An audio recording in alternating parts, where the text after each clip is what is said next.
Tenemos por favor a la mano la tarea del mentefacto, mapa o como le quieran.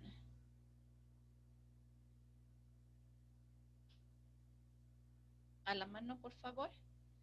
Ya, entonces vamos a, me va a ayudar presentando su tarea por favor. Déjeme revisar quién ha estado. Kelly, por favor, me ayuda con su presentación, le transfiero el hospedador y nos presenta su tarea, por favor.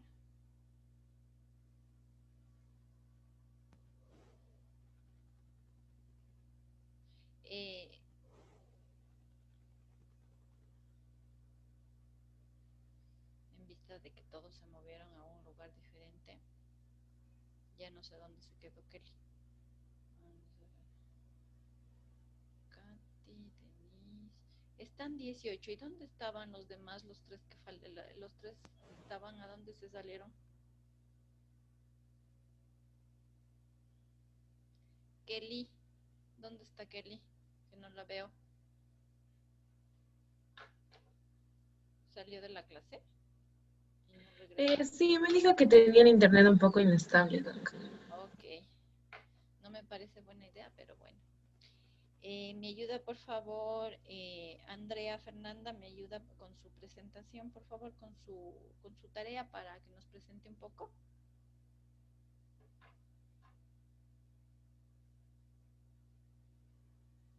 Listo. Ya, Ya, Andrea, está compartido el hospedador, por favor. ya le comparto.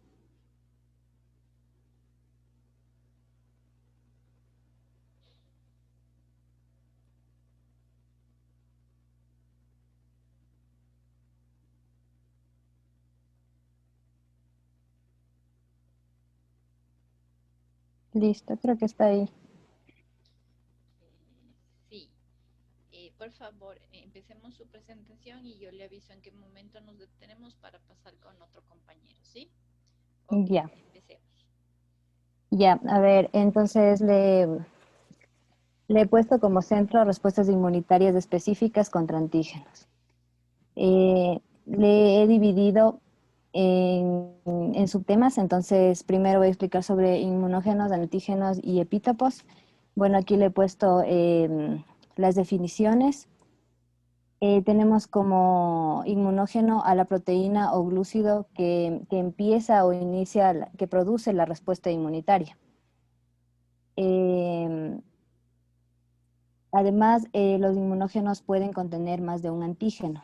Entonces, el antígeno es la molécula que está reconocida por anticuerpos específicos y por el TCR de los linfocitos T. Ya, además, el epítopo es la estructura molecular real que va a interactuar con una sola molécula de anticuerpo o un TCR. Este epítopo puede estar formado por estructuras que tengan secuencia específica como el epítopo lineal y estructura tridimensional como el epítopo tridimensional. Ah, además de eso, hay inmunógenos que son incompletos como los aptenos. Estos son demasiado pequeños para poder iniciar una respuesta. Entonces, estos pueden hacerse inmunógenos cuando se unen a una molécula transportadora como una proteína y en el libro nos daba un ejemplo de la penicilina con la albúmina y con la albúmina sérica y que ahí se convertía en un inmunógeno. Ya. Eh, Ya, bueno, terminamos de esa parte, entonces de ahí tenemos a lo que son los linfocitos T, entonces Espérenme un tenemos, ratito ahí, ¿sí? Aquí quiero aclararles un asunto. ¿Me regreso un ratito el hospedador? Gracias. eh,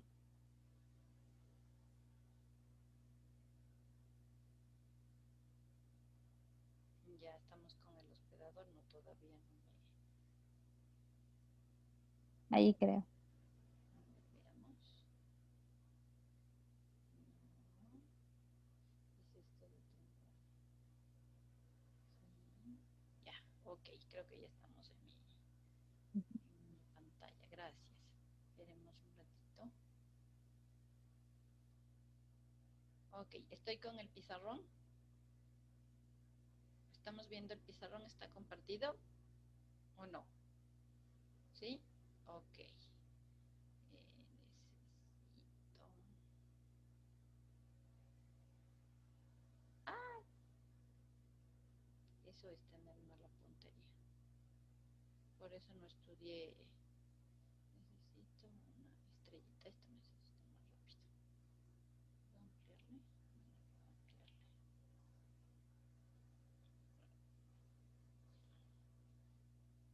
Dibujar.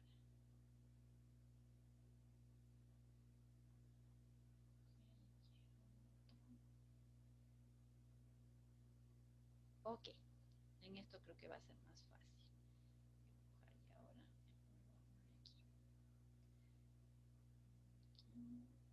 me hago entender con respecto a los epítopes y en general a los, y así vamos a entender después algunas pruebas de diagnóstico. Ok. El rombo es una estructura proteica, ¿ya? El rombo tiene dentro de su estructura proteica varios aminoácidos que están formando esta estructura, ¿no es cierto? Ya, ok. El cuerpo en sí, todo el cuerpo es un inmunógeno, ¿sí? Pero el sistema inmune no va a reconocer toda la estructura, ¿sí? Sino cuando se desintegra el microorganismo, se parten estas fracciones en fracciones más pequeñitas y resulta que el sistema inmune solo puede reconocer un pequeño fragmento, sea el de arriba, sea este de aquí, sea el de acá, o sea el de acá. Solo va a reconocer un lugar, ¿sí? Un solo lugar que puede reconocer se llama epítopo, ¿sí? Porque es solo una fracción pequeñita, ¿sí? Pero como los inmunoanticuerpos recibieron los fragmentos de todos, ¿sí? Entonces, si no le reconoce por acá, por acá, por acá, ¿sí? Pero va a encontrar al menos algunos lugares. ¿Qué pasa si muta, si cambia la pared o cambia y ya no está configurada como recién, como se presentó al linfocito, ¿sí? Y formó la inmunoglobulina, ¿sí? Esto, cuando un solo cuerpo puede reconocer una fracción muy pequeñita, se llama mononuclear, se llama prueba, déjenme recordar, bueno, ya me va a recordar más de nuevo en el camino, me acuerdo, ¿sí? Pero ¿qué es lo que pasa? Para que un cuerpo sea bien, un elemento sea bien detectado, tiene que reconocer varias partes de esta misma estructura. Eso le hace que el microorganismo no pase por alto, ¿sí? Ya me voy a acordar, en medio de lo que presento ya me acuerdo, ¿sí? Cuando el sistema inmune, si reconoce solo una pequeña partecita, es un epítope, pero en realidad el sistema inmune, un anticuerpo reconoce el uno, el otro anticuerpo reconoce el otro lado, y así sucesivamente para poder ubicar bien los anticuerpos, ¿sí? En esto se basa en una prueba de diagnóstico que ya me voy a acordar, que se llama, monoclonal, ¿sí? Si es que reconoce solo este lugar y este lugar y este lugar, es un anticuerpo monoclonal, ¿sí? Pero si logra descubrir o tiene varios lugares donde pueda reconocer, eso se llama policlonal, ¿sí? El IgM, que es el que tiene 5 manitos, ¿qué va a ser? ¿Es monoclonal o policlonal? Policlonal. Policlonal, porque puede unirse a cualquiera de estas porque guarda en su memoria todas las fracciones, ¿sí? En el laboratorio, a partir de este concepto, creo pruebas de diagnóstico monoclonales y policlonales bajo este criterio. ¿Cuál sería más efectiva para diagnosticar? ¿Una policlonal o una monoclonal? Una monoclonal. Ya, ¿seguros? ¿Cuál sería más eficiente y más efectiva para hacer diagnóstico de un microorganismo? La policlonal. La policlonal, porque puede encontrar cualquiera de los epítopes, puede encontrar varios epítopes a la vez, ¿sí? Entonces es policlonal porque puede encontrar algunas cosas, ¿sabes? Y eso es más eficiente que un test monoclonal. El monoclonal solo va a encontrar este. Si no encontró ese fragmento, perdidos, o sea, es un falso negativo porque no sabe detectar más lugares, ¿sí? ¿Ya? Entonces, por eso es que las pruebas que solicitamos, por ejemplo, en el laboratorio para comprar, yo necesito con anticuerpos policlonales para que detecten varios lugares para que tenga más sensibilidad, ¿sí? Las pruebas antiguas eran de tipo monoclonal y si salía ahí que no tenía era como que era negativo, pero en realidad sí tenía, ¿ya? Bajo el mismo concepto, el momento en que puedo reconocer varios epítopes de la misma estructura, eso se llama policlonal, ¿sí? Si encuentro solo un epítope, monoclonal. La otra cosa importante de esto es que cuando yo creo una vacuna, será mejor la policlonal o la monoclonal, porque recuerden que de esta base va a salir la futura vacuna. Ahí sí sería la monoclonal, en O la vacuna. también tiene que ser de materia múltiple policlonal. ¿Por qué? Porque tiene que tener la probabilidad de crear inmunoanticuerpos de la superficie, de las estructuras internas, del ARN o ADN, ¿sí? ¿Ya? Y ahí luego vemos un concepto final en el tema de vacunas, ¿ok? Entonces ya estamos claros. Entonces, el cuerpo entero es un apteno, ¿sí? Un inmunógeno completo. Las porciones chiquitas son epítopes. ¿Ya? Ok. Listo. Entonces regresemos por favor con su compañera. Ahorita le paso dejar de compartir. Ok. Entonces estábamos con su compañera que estaba exponiendo, ya me fui, ya me perdí.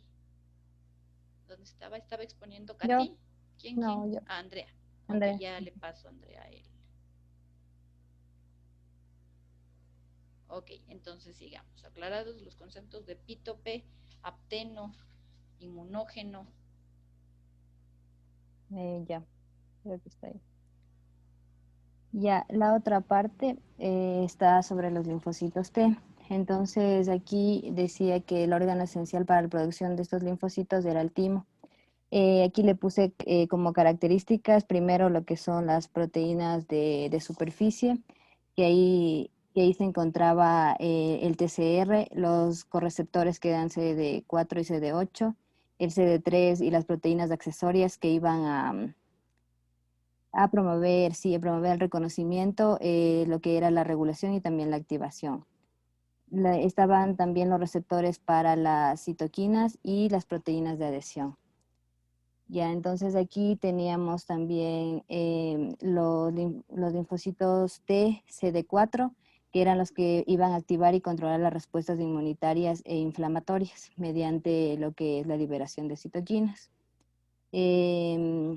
Ya tenemos también lo que era el TCD8, se clasificaban como linfocitos T citotólicos y iban a hacer como un patrullaje en busca de células infectadas por virus o tumorales y a las que iban a identificar. Ya, ahí también tenemos lo que son después le clasificamos en receptores de superficie. Entonces aquí hablaba del complejo TCR, que era una combinación de la estructura que reconocía el antígeno y la maquinaria de activación de la célula. Entonces aquí habían los TCR gamma delta que se encontraban en la sangre, el epitelio y las mucosas, y el TCR alfa beta que daba la expresión de las moléculas CD4 y CD8. Ya, aquí también le puse como parte lo que son las moléculas accesorias, Ya, Em, un ratito te molesto, Andrea. A ver, necesito. ¿Alguien tiene esta parte de las proteínas de membrana, el TCR, un poquito más claro? Que se entienda mejor.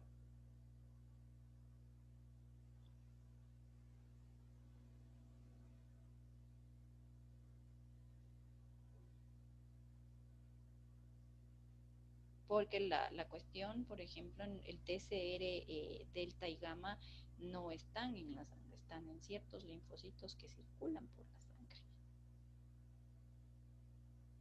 ¿Alguien tiene más claro este tema?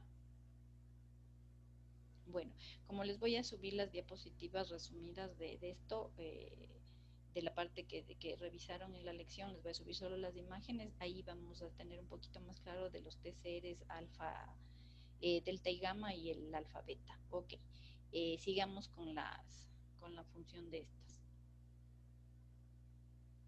Listo, Fernanda, continúe. ya. Entonces me quedé en la parte de Los linfocitos T y sus las, respuestas moleculares de adhesión y accesorios. ya, las moléculas accesorias. Ya las moléculas accesorias incluían receptores para proteínas que estaban situados en la superficie y que iban a interaccionar con proteínas de las células diana. Entonces aquí en las moléculas accesorias se encontraba el CD45 RA y el CD45 RO, que eran una proteína transmembrana, tirosina fosfatasa. El CD28 o también proteína asociada al linfocito C citotóxico 4, el CD154, que estaba presente en los linfocitos T activados, el FAS-L, que no sé si se ve, sí, que inicia la apoptosis en la célula diana, que va a expresar FAS en la superficie celular. Ya, ok.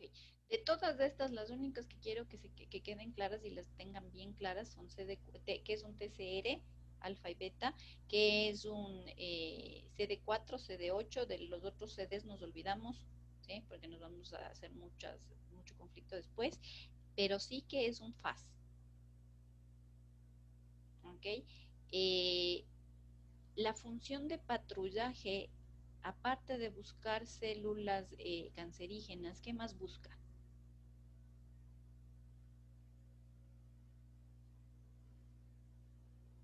¿Qué más busca aparte de buscar células cancerígenas? ¿Y por qué se llama patrullero? Pero también buscaban células autorreactivas. Autorreactivas, ¿qué más? Células infectadas por virus. Por virus, ok. ¿Y las células viejas? Ajá, eso también nos decía que ya cuando las células estaban cerca de morirse ya tenían un receptor y eso ayudaba para que mueran por apoptosis. Ya. Ok, ahí les aclaro un poquito. Mi profesora de inmunología sabía decir. La célula ya está vieja, ya cumplió su ciclo, ya no tiene, su sistema de síntesis de proteína no es buena, ella misma comienza a deteriorarse en sí, entonces su membrana es débil, ¿sí? Y activa, obvio, un gen que activa la apoptosis, ¿sí? Y sabía decir mi profesora que la célula vieja, a medida que entraba en apoptosis es destruirse a sí mismo, es autoasesinarse. Pero ¿qué va a pasar cuando se destruya? Las proteínas que están contenidas en el cuerpo se van a dispersar, ¿sí? Y esas proteínas sueltas podrían accionarse como un inmunógeno a futuro, ¿sí? Entonces mi profesora sabía decir que sacaban un letrerito que decía mátame, cómeme. Este letrerito es del receptor que se combina con el FAS del linfocito. Entonces el linfocito logra ver estos letreritos en las células viejas de que están en apoptosis y entonces utiliza la molécula accesoria del FAS para justamente ir, cubrir y comerse todo lo que estaba antes de que estalle, porque si estalla y se segmentan estas fracciones de proteína, podrían funcionar como inmunógeno, ¿sí? Por ejemplo, esto es lo que explica las enfermedades autoinmunes, ¿sí? Las enfermedades de trastornos del colágeno, una artritis reumatoidea, que quedaron los fragmentos sueltos, luego el sistema inmune reconoce estos fragmentos de colágeno de las articulaciones como ajenos, ¿sí? Y comienza a atacarles. ¿Por qué? Porque no hubo un proceso adecuado de apoptosis celular cuando estaban viejas las células de colágeno. ¿Eh? Entonces, eso. Ok, sigamos. Listo, Fernanda, sigamos. Ya, a ver. Entonces, las moléculas de adhesión. Estas moléculas eran el antígeno asociado a la función del leucocito, como vemos ahí, que interaccionaba con las moléculas de adhesión intercelulares, que era el ICAM1, el ICAM2 y el ICAM3, que estaban en la célula diana. Ya, también decía que el CD2 se unía al LFA3 situado en la célula diana y promovía así la adhesión intercelular y la activación del linfocito T. Ya, y acá le había puesto también lo del inicio de las respuestas del linfocito T. Entonces, aquí se daba lo que es la presentación del antígeno a los linfocitos T. Para dar la activación de una respuesta de linfocito T específica contra un antígeno, se va a requerir una combinación de lo que son citoquinas e interacciones intercelulares, y esto se da por medio de receptores. Ok, Andrea, hasta ahí nos ayuda. Por favor, continuemos, Andrés, por favor, Andrés Dávila, con su tarea para explicar la presentación de antígeno-anticuerpo. La presentación de antígenos para producir anticuerpos. Me ayuda pasándole, Andrea, el hospedador a Andrés. Gracias. Andrés David. Profe, yo en mi mapa no le puse presentación de antígeno. No puso presentación de antígeno. Ok. Luego revisamos con Andrés. Camila, por favor, continuemos con la parte de presentación de antígeno.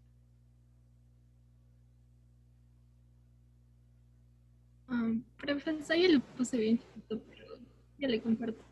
No importa, por más que le hayan puesto chiquito, nos ayuda, porque como todos leímos, sabemos la parte que va a presentar. Unas personas le dan más importancia a una parte que a otra parte, eso es esperado. Ya, o sea, le puse así como que el inicio de la respuesta para la activación tiene que haber la interacción del TCR con los péptidos antigénicos que se encuentran en el MHC. Entonces, para presentarle a los linfocitos TSD8, se necesita los MHC de clase 1. Entonces, el péptido antigénico es unido a este y se le presenta. Ok, el MCH1 clase 1, ¿en qué tipo de células está? Está en las células nucleadas, y el MHC de clase 1 es el que determina lo propio, ayuda a diferenciar lo propio en el cuerpo. También decía que el MHC de clase 1 formaba una hendidura con los extremos cerrados, y en esta hendidura o sea, estaban los péptidos de 8 a 9 aminoácidos. Y los péptidos que habían en estas hendiduras eran endógenos, que se obtenían por el proteasoma. Y ya. Y después los MHC de clase 2 son para los linfocitos TSD4, y estos igual forman una hendidura pero con los extremos abiertos, y contienen péptidos de 11 a 12 aminoácidos, y los péptidos antigénicos son exógenos que se pueden obtener a través de la macropinocitosis, la pinocitosis o la fagocitosis. Ya. ¿Ya? Ok. Eso tengo. O sea, también tengo más acá. Ok, le presenta la célula dendrítica, el fragmento de proteína a un linfocito. Ok, ¿qué hace el linfocito al pasarle esta fracción?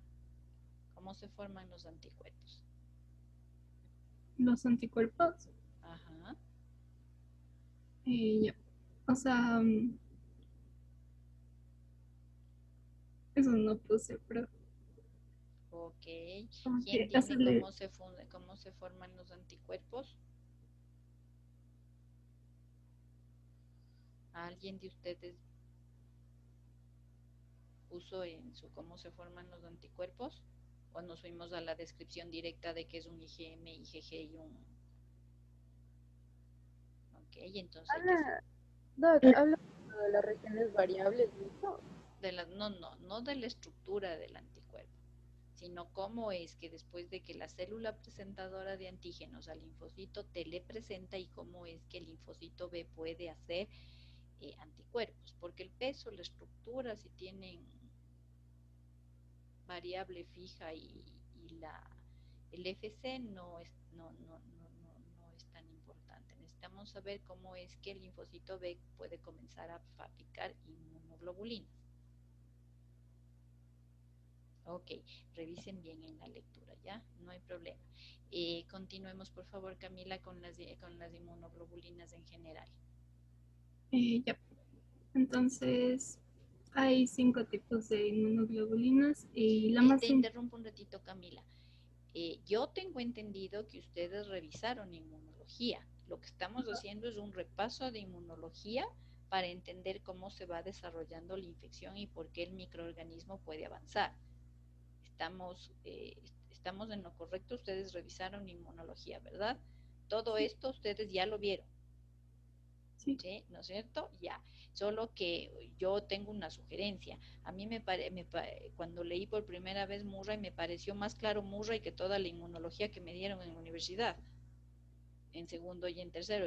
Era mucho más fácil entender en este libro que en el libro que me habían mandado aquel entonces. No sé si comparten la misma opinión.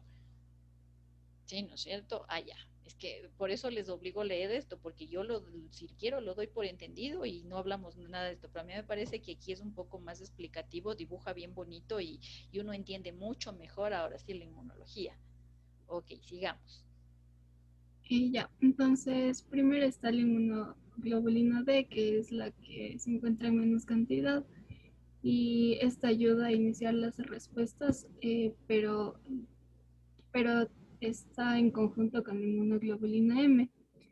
La inmunoglobulina M es el primer anticuerpo producido y se demora en aparecer en la sangre entre 3 días y 2 semanas cuando se tiene una infección. Tiene una semivida de 5 días y es pentamérica para activar la vía clásica del complemento, pero es monomérica cuando se encuentra con la inmunoglobulina D y actúa como receptor para el antígeno. Y la inmunoglobulina M también actúa contra microorganismos polisacáridos y de esta forma promueve la fagocitosis y también la bacteriólisis. La inmunoglobulina G está en un 85% en los adultos y su masa molecular es de 154 kilodaltons. Su semivida es de 23 días y ayuda a la respuesta amnésica o de memoria, también ayuda a fijar el complemento, estimula la quimiotaxis y también actúa como una opsonina para facilitar la fagocitosis. La inmunoglobulina G también su producción es gracias a los linfocitos TH1 cooperadores por la producción del interferón gamma y también por los linfocitos TH2 por la producción de IL4 y de IL5. La inmunoglobulina A está del 5 al 15% en el adulto y su semivida es de 6 días. La masa molecular es de 160 y es una inmunoglobulina secretoria que se puede encontrar en el calostro, saliva, lágrimas y secreciones intestinales. Y la cadena J de esta inmunoglobulina A se une con el poliinmunoglobulina para poder secretar. Sí. Ya, y también su producción es gracias a los linfocitos TH2 que producen IL4, IL5 y también por la IL5 y el factor de crecimiento beta. Ya, y por último está la inmunoglobulina E que se encuentra en una cantidad baja que es del 1%, su semivida es de 2 a 5 días y cuando se une a receptores FC, hace que los mastocitos puedan liberar la histamina y también estos mastocitos actúan contra alérgenos y antígenos parasitarios. También decía que la inmunoglobulina E es responsable de la hipersensibilidad anafiláctica y la producción de la inmunoglobulina E es gracias a los linfocitos TH2 por la producción de IL-4 y la IL-5. Yep. Ok. Tengo una pregunta para todos.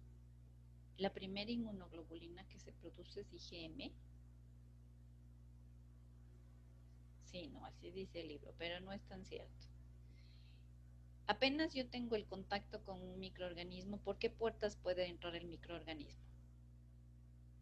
Por la boca, Por la por piel. la nariz, los ojos. Ya, ok. Entonces, entran estos, hablemos así, complejos proteicos, y la primera inmunoglobulina que se enfrenta a estos, ¿cuál es? Nada podría ser. La IgA secretora. Entonces, esa es la primera inmunoglobulina.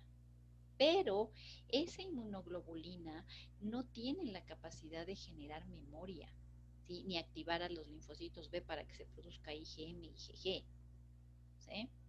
Pero recibió información para guardarse a sí mismo como memoria local, ¿sí? Diferentes estructuras. A ella también le presentaron indirectamente el antígeno, por eso tiene memoria y por eso apenas encuentra una Escherichia coli queriendo entrar por la boca, pues ya le elimina la saliva, ¿sí? De la misma manera pasa en el ojo, ¿sí? Su vida corta es muy, muy pequeñita. El tema parte porque dice su compañera que se forma o le estimula el aparecimiento de la IgA, ¿qué cosa? Los linfocitos T. ¿Cuáles linfocitos le habrán presentado el antígeno para que sepa la IgA que es dañino? Los CD4. No. El CD4 necesita obligatoria el proceso de presentación de antígeno. Los linfocitos citotóxicos no necesitan presentación de antígenos, ¿ya? Entonces, se activan por medio de los linfocitos CD8 y uno de los comandos es que se libere más IgA. ¿Sí? Es un estimulador del IgA, el linfocito T, en especial el linfocito CD8 y los natural killer. ¿Sí? Mientras que para la producción de IgM y IgG necesito ahí sí a los CD4 con el tema de presentación de antígeno y complejo de histocompatibilidad clase 1 y clase 2. ¿Sí? Por eso la IgM actúa de forma independiente a la presentación de antígeno. Simplemente guarda en su disco duro, por ahí alguien le presentó ese conjunto de proteínas y sabe que no tiene que dejar pasar. ¿Sí? ¿A qué se refiere el concepto respuesta amnésica? Va a recordar. ¿No va a recordar o va a recordar? Va a recordar. Pero sí es amnésica. ¿Qué significa amnesia? A que se olvide. Que se olvida. ¿Sí? Las proteínas son los principales elementos que activan el sistema inmune y que producen inmunoglobulinas. El material cromosómico de ADN y ARN es muy malo dejando inmunidad de memoria. Más genera inmunidad amnésica, ¿sí? O sea, la reconoce un rato, pero después no hay tantos IgG que se produzcan a futuro. Es esto lo que explica, por ejemplo, yo puedo tener en Esmeraldas un paciente que haga 5 veces, 3 veces al año dengue. ¿Por qué? Porque el dengue, como los virus funcionan más por transferencia de ARN, ¿sí? Se da todo el tema del sistema inmune, se elimina disminuye la replicación y todo, crea una respuesta inmune, pero no es de memoria. No queda IgG, solo queda IgM, ¿sí? Entonces desaparece el nivel de IgM, ¿sí? Y nuevamente viene otro mosco, le vuelve a picar y le vuelve a dar dengue, ¿sí? Cuando la respuesta de memoria es muy bajita, es cuando las vacunas tienen que colocarse con refuerzos. ¿Para qué? Para lograr, tras exposición, mejorar la capacidad de memoria del sistema inmune. ¿Sí? Porque estos elementos son de tipo amnésico, no dejan mucha información, mucha memoria, y por eso es que hay que estar revacunando, ¿sí? Por este tema. De los bichos que crean inmunidad completa, por ejemplo el tétanos, la difteria, basta una sola vacuna y como genera IgM, IgG y una buena IgG que permanece por año, no necesitamos revacunación. ¿Sí? Y justamente como las bacterias se trabajan más con polipéptidos de membrana y con cápsulas, dejan mejor inmunidad, ¿sí? Con el tiempo, que aquellas infecciones que están desarrolladas por virus donde la memoria que queda en el sistema inmune es muy pequeña. ¿Sí? Entonces parte de esta formación de anticuerpos. También les pongo un ejemplo. En el año, ¿cuántas veces nos puede dar resfriado común? A todos.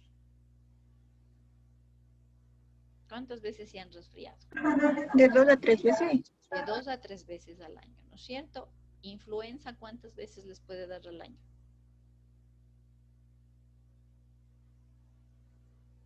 De milagro les da una al año, mínimo, o sea, por lo bajito es una cada 2 años. Primero porque a un montón de gente le vacunan, y segundo porque como la infección de la influenza es más agresiva, ¿sí? Mucho más debilitante que el resfriado común, deja una inmunidad más marcada.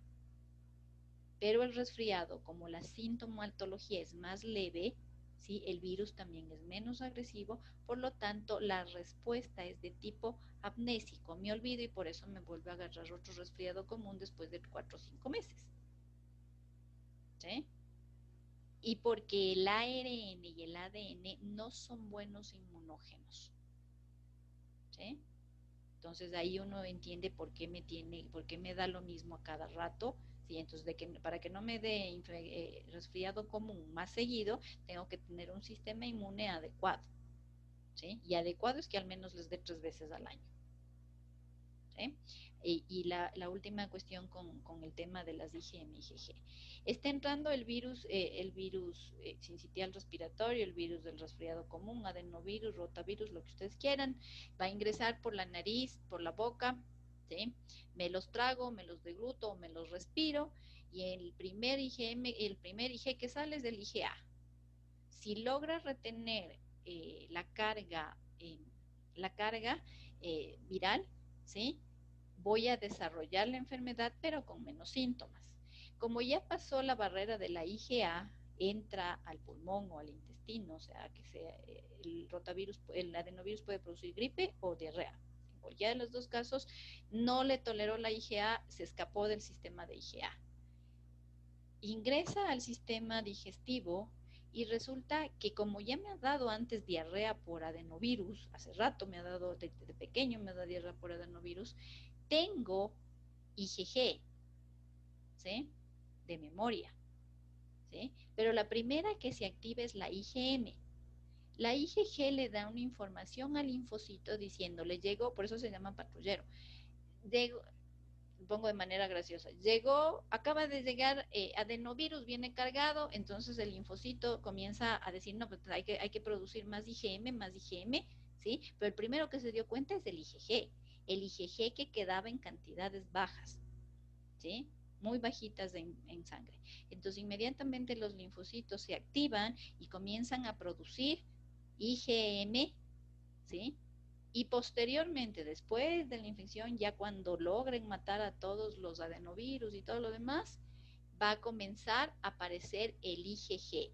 Pero el IgG siempre estuvo, sino que estuvo en niveles bajos. Y es el primero que le reconoce, es como el celador, es como el faro, ve a distancia. Pero como es tan poquito el IgG, porque era de memoria, ¿sí? No puede actuar. no puede activar todos sus sistemas de citocinas y esas cosas. Entonces, lo primero que tienen que hacer es avisarle a los linfocitos para incrementar el nivel. Por eso dice que hay una conversión de IgG a IgM, porque los linfocitos están todo el tiempo produciendo IgG de varias infecciones, de varios tipos, de varios microorganismos, pero en el momento en que le aparece o reaparece un microorganismo que ya era conocido, tiene que el linfocito dejar de producir la IgG para incrementar, para transformar a IgM, y cuando ya tiene buenos niveles de IgM, otra vez comienzo a producir IgG. ¿Sí? Y eso es bien interesante porque con estos criterios uno evalúa el diagnóstico serológico. Tenemos que tener claro esto para poder interpretar los resultados del laboratorio en cuanto a IgE, IgM de toxoplasma, de adenovirus, de SARS-CoV-2, de dengue, de un montón de enfermedades, ¿sí? Esto es lo que explica y esto es donde uno dice, está iniciando el cuadro, no, está finalizando el cuadro, se reactivó el cuadro, ¿sí? Porque esto es un juego constante de la una sube, la otra baja, quedan los policías chiquitos entrenados del IgM, el IgG en bajas cantidades, esa cantidad pequeñita no puede controlar la infección, tiene que mandar una señal para que se produzca IgM y a la vez también comienza a producirse más IgG, ¿sí? Entonces es un juego de balances aquí, pero en realidad la primera que le encuentra es la IgA, ¿sí? Porque la mayoría de infecciones entra por mucosas. Y las mucosas son la primera parte de después de los epitelios vienen las áreas mucosas, ¿sí? Ok, la IgA donde no suele estar es en la piel, ¿sí? No es frecuente que esté sobre la piel. En la piel están las IgEs, están otro tipo de inmunoglobulinas, pero en mucosas está IgA siempre, ¿sí?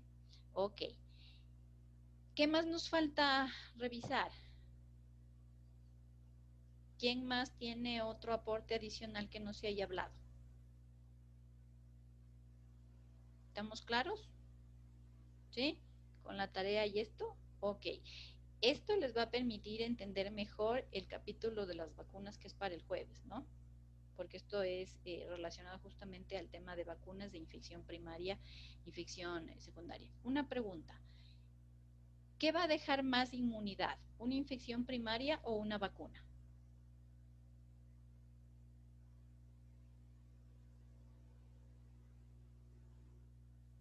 Una infección primaria. ¿Por qué? ¿Estamos de acuerdo? ¿Por qué? Porque ingresó la bacteria entera o el organismo entero, mientras que en la vacuna solo entra una parte. Fragmento. El microorganismo entero, al desintegrarse, va a activar complemento, va a activar fagocitosis, va a activar un montón de todos los linfocitos. Entonces, a todos les queda presente la lección, ¿sí?, de cómo estaba estructurada, y como la va a desintegrar totalmente, va a tener muchos epítopes como reconocer, ¿sí? La vacuna no tiene la misma inmunidad. ¿Por qué? Porque no se, como saben decir, no se enfrentó cuerpo a cuerpo los soldaditos, ¿sí?, con la infección. No fue una batalla cuerpo a cuerpo, simplemente fue una batalla a distancia, ¿sí? Y por eso siempre una infección primaria va a dejar mayor inmunidad que una vacuna, ¿ya? Y entonces, si la infección primaria que está haciendo ahorita el COVID en los pacientes, el SARS-CoV-2, entonces, ¿por qué el paciente se vuelve a infectar a los 4 meses? ¿Por qué los pacientes que ya tuvieron COVID se están reportando ya que se están reinfectando a los 4 o 5 meses? Y que creían que como quedaban vacunados de gallitos ya nos ponen mascarilla, ya quieren hacer lo que quieren, nos exponen otra vez al resto y resulta que otra vez se contagiaron de SARS-CoV-2. ¿De qué depende? De la cantidad de anticuerpos que produzca. Exacto, de la respuesta de memoria o amnésica que haya dejado. Por naturaleza, los virus, al presentar la mayoría solo ARN, la respuesta inmunitaria es vaga, es muy baja. Si teniendo la infección de SARS-CoV-2 vuelven a enfermarse con la infección entre 4 y 5 meses, ¿qué va a pasar con los vacunados después de vacunados? ¿Van a presentar infección? Sí. Sí, porque si los que se enfrentaron cuerpo a cuerpo con el bicho en enfermedad ya volvieron a contagiarse. ¿Qué va a pasar con los vacunados?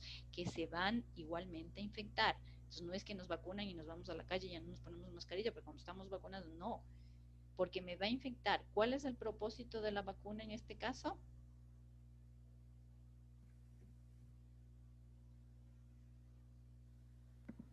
No.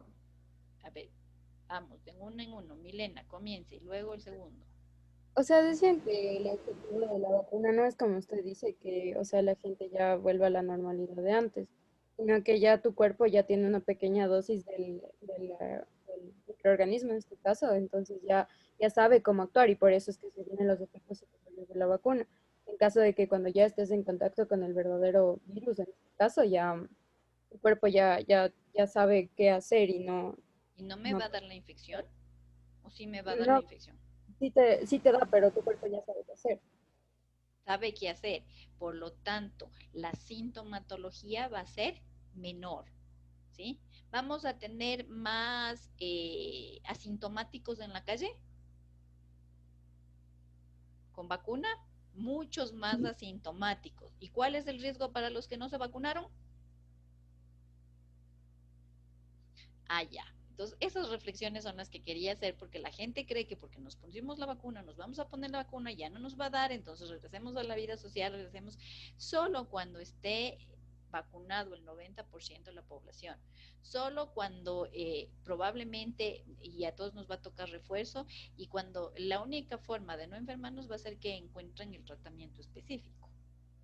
Como en el H1N1 sabemos que el Tamiflu, apenas empieza la infección, el Tamiflu controla la replicación viral y ya pues uno no se va a terapia intensiva, sino le empiezan el Tamiflu desde el principio y uno sí se queda unos días en el hospital, pero no en terapia intensiva y se va a su casa, a pesar de que habíamos recibido la vacuna de la influenza también.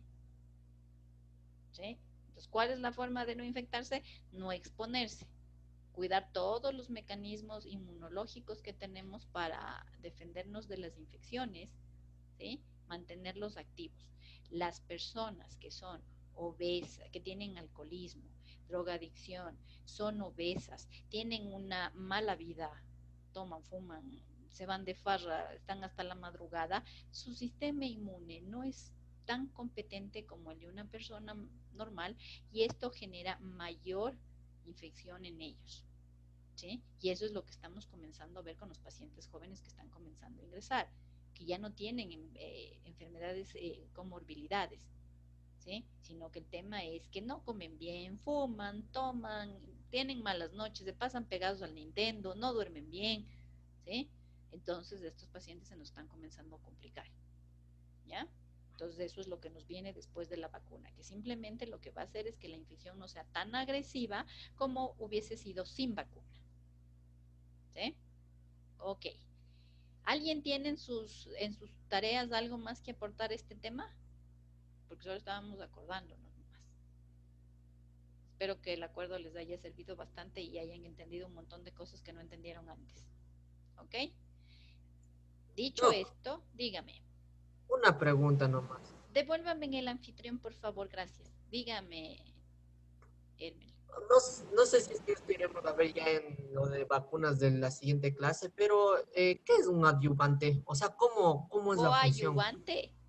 No, adyuvante nomás. Adyuvante, ya. Ajá. Hay sustancias que no pueden entrar solas en una célula. Necesito un transportador, un cotransporte, un coadyuvante para poder ingresar a la célula. Típico ejemplo, la glucosa. ¿Puede entrar solita a la célula? ¿Con qué entra? ¿Con qué entra, chicos? La glucosa a la célula. Con insulina. Entonces, su ayudante, su cotransporte, ¿cuál es? La insulina. Caso contrario, no entra, ¿sí? Entonces, muchas proteínas, muchos medicamentos, tomemos en cuenta que, los medicamentos también son estructuras proteicas, ¿sí? Necesitan de un cotransporte para poder actuar o para poder ingresar. Entonces, estos cotransportes pueden ser hormonas, pueden ser proteínas, pueden ser otro fármaco, ¿sí? Por ejemplo, el imipenem más cilastatina, la cilastatina es un coadyuvante para que se absorba mejor, ¿sí? Resulta que no hago alergia, ¿sí?, al compuesto principal, sino al cotransporte, al elemento que se utiliza como transporte. ¿Ya? Entonces, muchas vacunas para ingresar, esa fracción de ADN no puede entrar solita a la célula. Y es que ya vamos a ver por eso esto va muy relacionado justo a lo que vamos a ver, para que me entiendan cómo es que entra el material genético en otra célula. ¿Sí? Entonces yo creo que a él me le va a quedar mucho más claro. Al final de lo que les voy a indicar, me cuenta si ya entendí mejor este tema de las vacunas. Pese a que no leemos todavía vacunas, pero vamos a verlo, ¿sí? Entonces voy a compartir mi pantalla un ratito.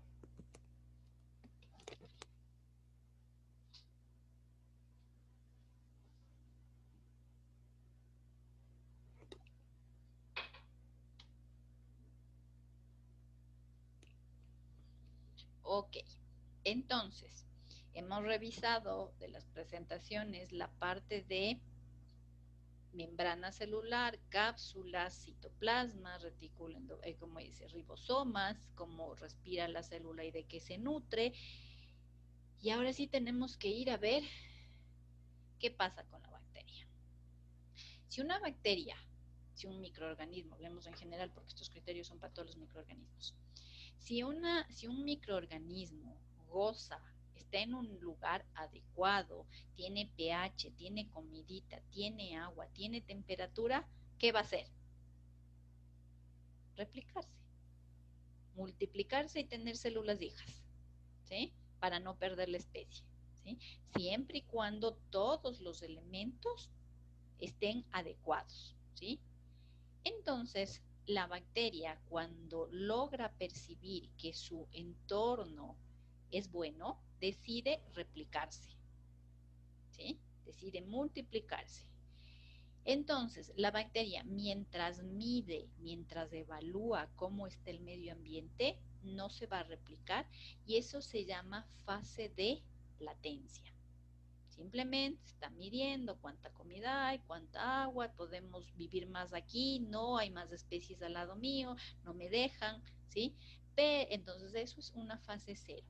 En el momento en que controlo y tengo todos los indicadores para poder replicar, voy a dividirme en división binaria. Los microorganismos hacen división binaria la mayoría, excepto los parásitos que hacen fase sexual. El resto se divide en madre-hijo, y por lo tanto entran a una fase exponencial de crecimiento, conocida también como fase logarítmica. Entonces en 5 minutos inicio con 2, 4, 8, 16, 32 y así van logarítmicamente subiendo su cantidad, ¿sí? Mientras gocen y estén con todos la materia prima, una buena nutrición, van a multiplicarse y entran en fase exponencial. Esta fase exponencial puede durar minutos, horas, días, depende de el agente bacteriano, depende del microorganismo, ¿sí? Hay bacterias que crecen y se multiplican entre 2 minutos y 20, ¿sí? Esa es una replicación acelerada, ¿sí? Es la más frecuente en la mayoría de bacterias, ¿sí? Pero hay bacterias que se replican entre 2 horas, ¿sí?, y hasta días, ¿sí? Estas bacterias se conocen como fastidiosas porque son más lentas en crecer y a veces por no esperar más tiempo, podría descartar su diagnóstico. Se conocen como bacterias fastidiosas o bacterias del grupo HASEC, ¿sí? ¿Por qué? Porque necesitan otro tipo de nutrientes, son más exigentes para su crecimiento, por lo tanto no se pueden replicar tan rápido, ¿sí? A medida de que se replican, los hijos comen y las mamás también, ¿sí? Por lo tanto, se va depletando los nutrientes, el agua, el oxígeno del área donde están creciendo. En el momento en que comienzan a depletarse estos elementos, las bacterias van a entrar en una fase estacionaria. Ya no voy a duplicarme, ya no, porque no hay alimento, no hay proteínas, comienzan del metabolismo a secretar sustancias tóxicas que frenan el crecimiento de las bacterias. Por lo tanto, se quedan ahí estáticas, estacionarias. Algunas pueden cambiar su estructura y convertirse en esporas. Otras simplemente se quedan ahí. A medida que están en la fase estacionaria, estos microorganismos van a ir envejeciendo, ¿sí? O como no hay suficientes nutrimentos, se van a morir del hambre, ¿sí? O se mueren de la vejez o se mueren del hambre. En esta fase de muerte comienza a declinar el número de microorganismos, ¿sí? Hasta que llega a niveles muy bajitos. ¿Y qué pasa? Los nutrientes vuelven a aparecer. Las mismas bacterias o microorganismos muertos, como se rompen, estallan, liberan las proteínas contenidas en su interior. Por lo tanto, eso sirve de nutrientes para las poquitas bacterias que quedaron. Usualmente quedan las bacterias más fuertes, las que lograron vivir todas estas condiciones inhóspitas. Y reinicia el proceso exponencial, ¿sí? Eso se da una y otra vez, 20 minutos, 2 horas, 5 horas, 3 días, ¿sí? Ese ciclo se va dando. Dependiendo del número de ciclos que esté, ¿sí? Esto va a hacer que la infección sea aguda, subaguda, crónica, ¿sí? Y también va a depender en la cantidad de síntomas que tenga el individuo en base al número de replicaciones y a la carga bacteriana, viral o micótica que se esté reproduciendo, ¿sí? Entonces, ¿estamos claros en las 4 fases de crecimiento? ¿Sí? Las 4 fases se dan en los 3 elementos: bacterias, hongos, virus. Los parásitos se comportan un poco diferente, ¿sí? Un poco nomás porque también trabajan en este sentido, pero tienen algunas variantes, ¿sí? ¿Ok? Como dijimos que lo importante es que haya temperatura, nutrición, ¿sí? La temperatura es muy importante porque si las temperaturas son muy bajas, cesa la replicación. Si la temperatura sube, la bacteria se deshidrata, porque la mayoría de bacterias crece entre 28 y 39 grados. Estafilococo, Escherichia coli, Streptococo, Lactobacillus, ¿sí? Crece. Por eso es que en la fiebre que el paciente sube a 38,5, 39 grados, no es que se muera la Escherichia coli, puede ser tolerante, ¿sí? Entonces, estas bacterias que crecen a esta temperatura se las conoce como mesófilas, ¿sí? ¿Estamos claros? Ya, ok.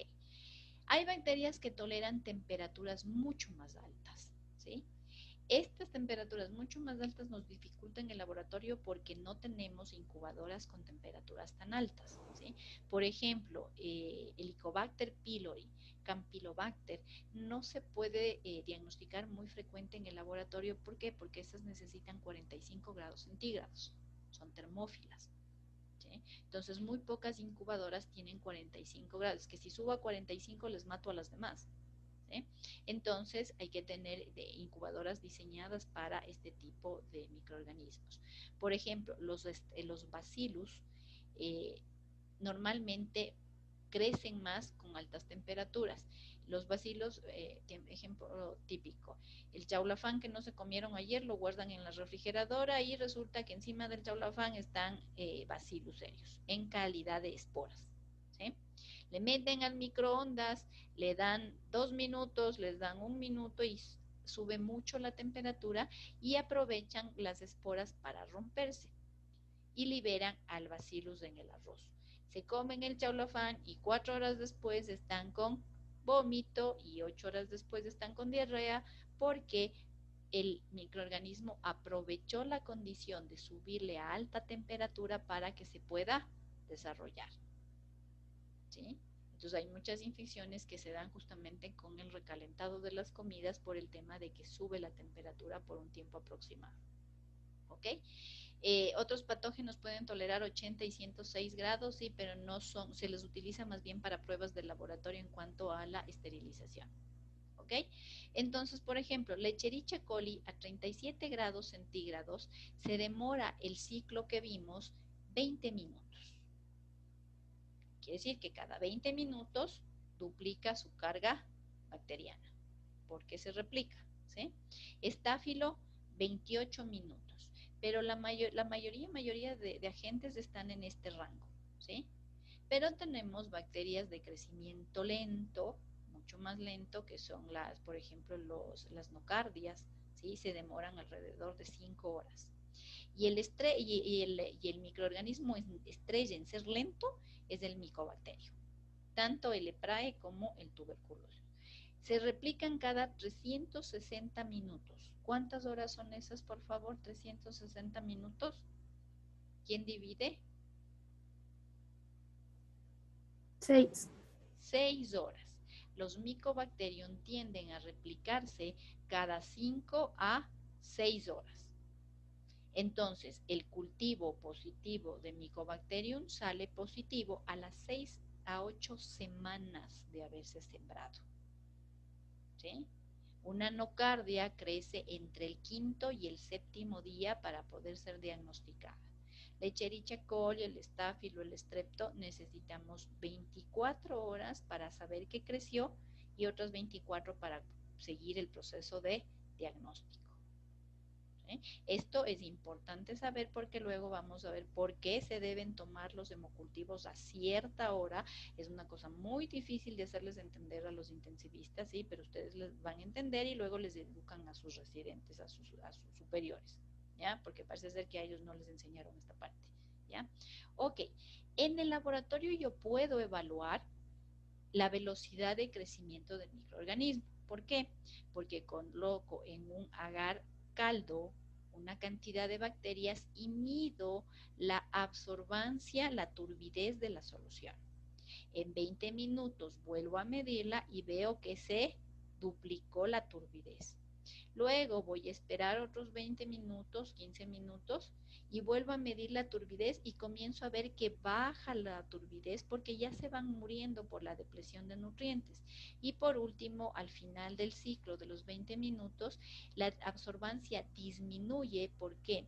Porque la mayoría de elementos vivos que estaban ahí ya se murieron y se van hacia el inferior y logra transparentarse la parte superior. A partir de esta curva se entendió lo que era concentración mínima inhibitoria y concentración mínima bactericida, ¿sí?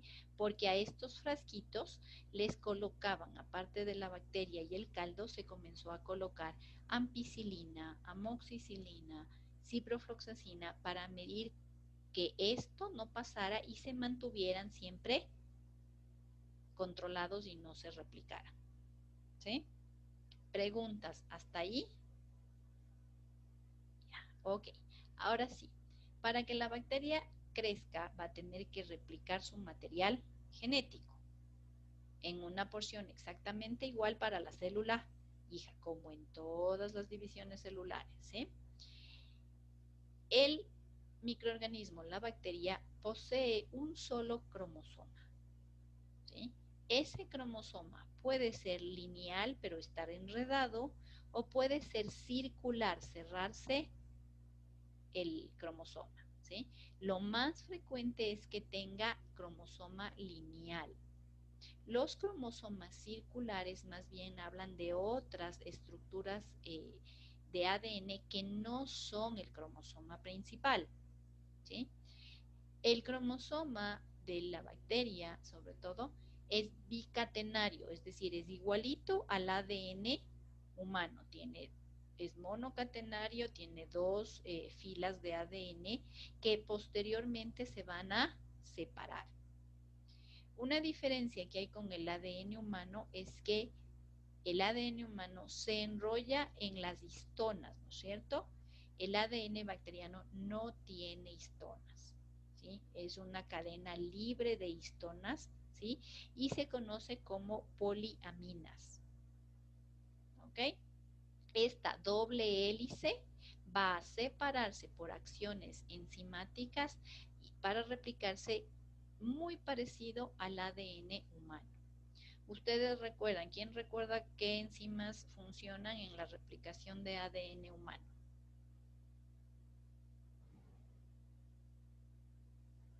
A ver, Las polimerasas. Las polimerasas, ¿qué más? ¿Qué otras enzimas funcionan? Las helicasas. Helicasas, pues, muy bien, ¿qué más? Poisomerasa. Exacto, ¿ya? Nada más, el ADN viene, se enrolla y lo primero que forma son cistrones y después se enrolla más y forma operones, pero no alrededor de histonas, sino en sí mismo y se llama poliaminas. Como ustedes acaban de decir, tiene las mismas enzimas que tiene el ADN humano. Entonces esto se hace facilito porque recordamos alguna clase que nos dieron alguna vez en la vida en primero o segundo semestre de genética. ¿Sí? Ok, entonces este cromosoma lineal, cuando está en las condiciones adecuadas, va a decidir replicarse en el mismo sentido que lo hace el ADN humano, 5', 3'. ¿Sí? Se va a replicar porque tiene un gen activador que se llama ORIC.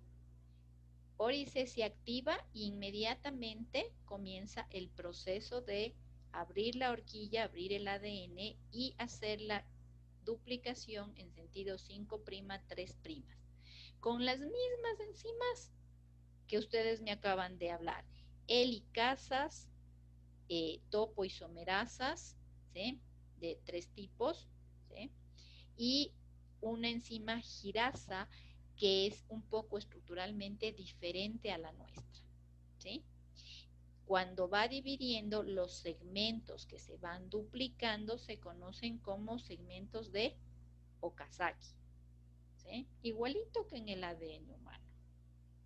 ¿Ok? Entonces, para recordar las enzimas de replicación de ADN, que ustedes bien las dijeron, ¿sí? Tenemos helicasa, que es la que separa la doble hélice, ¿sí? Y posteriormente vamos a tener proteínas de unión también.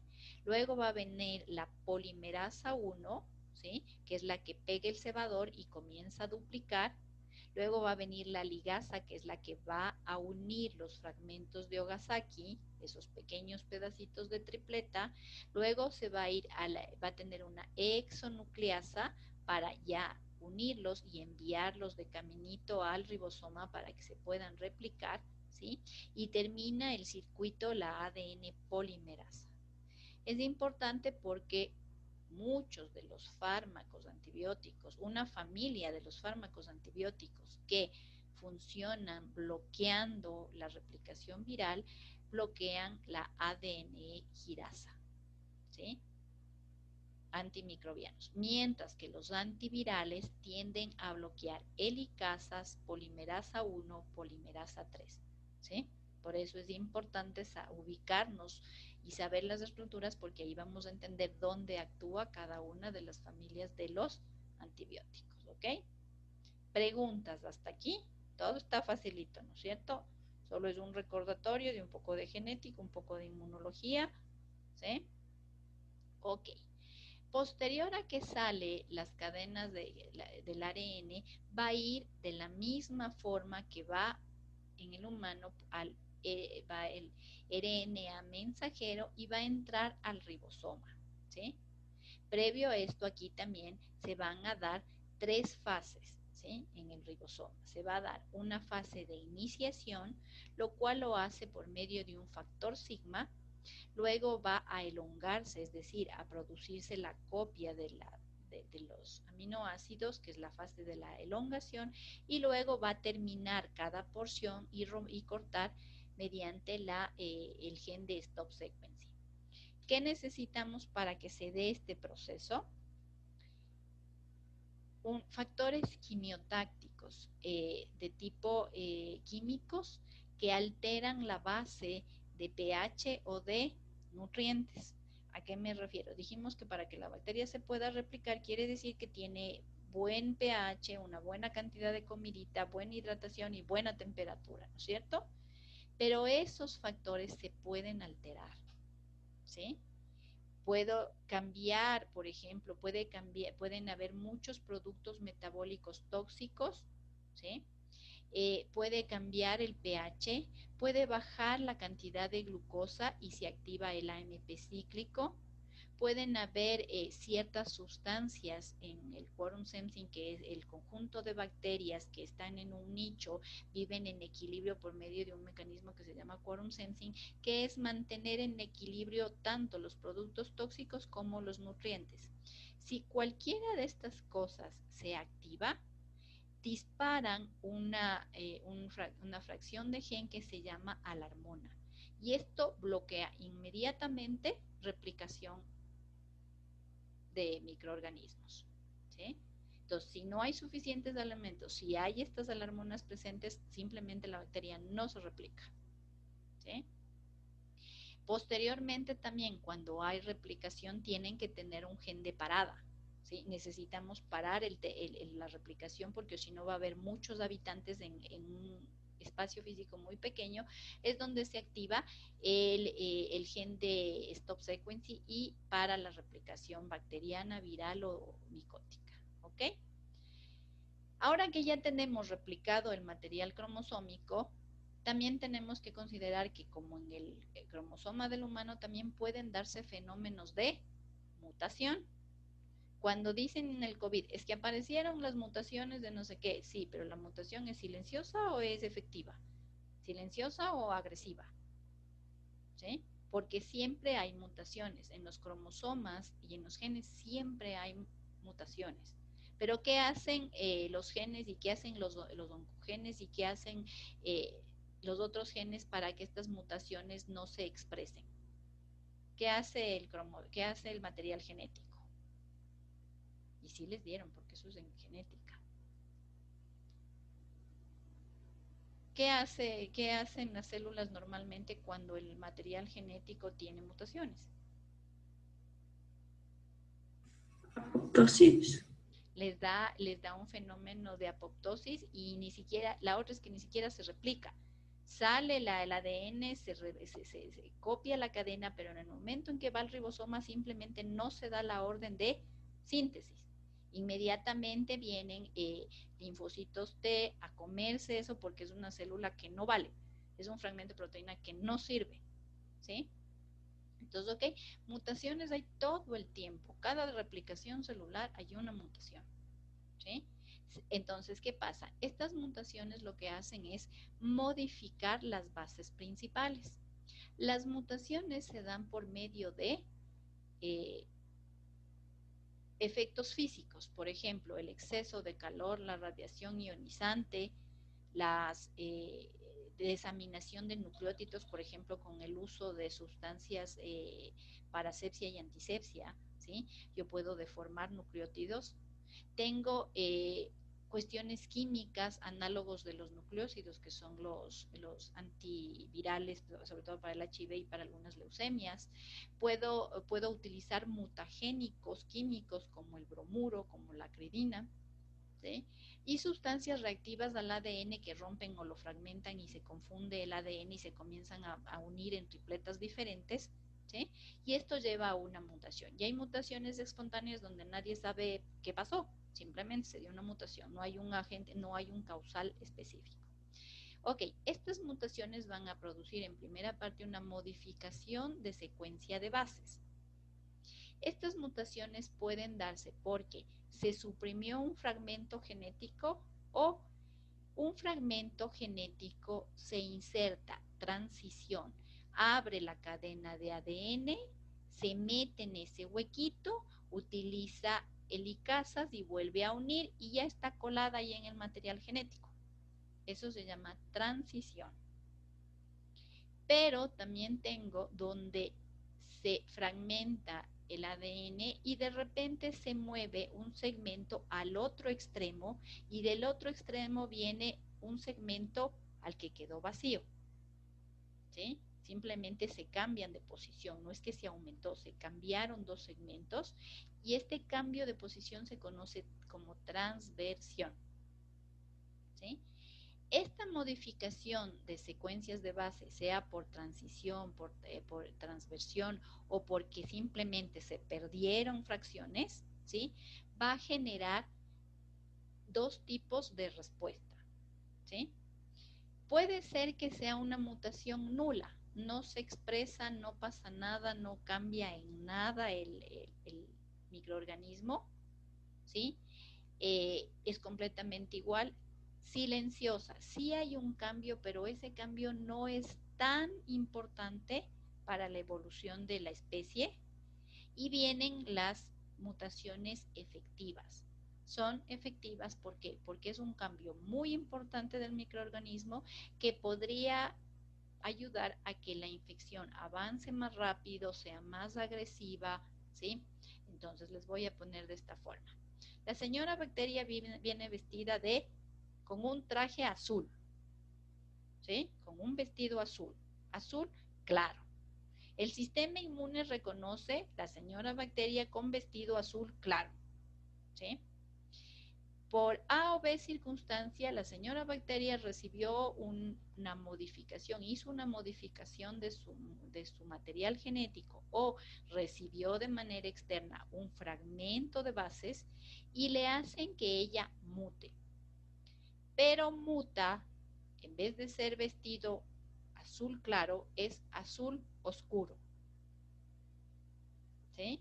Pero no produce, no es más virulenta que la anterior. ¿Sí? Esa mutación es silenciosa. ¿Sí? ¿Por qué? Porque no cambia su virulencia, cambia su forma externa, su expresión fenotípica, pero su capacidad virulenta sigue siendo la misma. ¿Sí? Como cambió un poco su forma externa, el sistema inmune la va a reconocer de una forma más lenta, ¿sí? Pero cuando descubra que es la misma del vestido celeste azul claro, va a actuar, ¿sí? Ahora, ¿qué pasa? Otro tipo de mutaciones, entonces la señora bacteria vestida de vestido azul recibió una modificación de su base, ¿sí?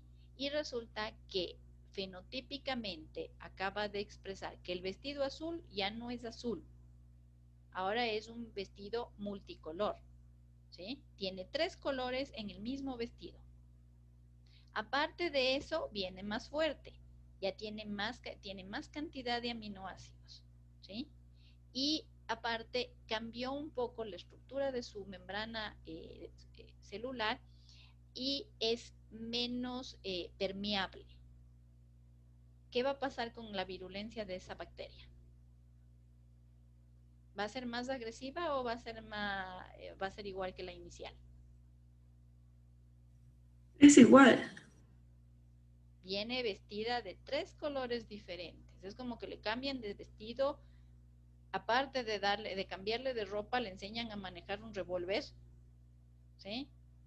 Entonces, ¿qué se vuelve la bacteria o el microorganismo? Agresivo. Esa es una mutación efectiva o agresiva.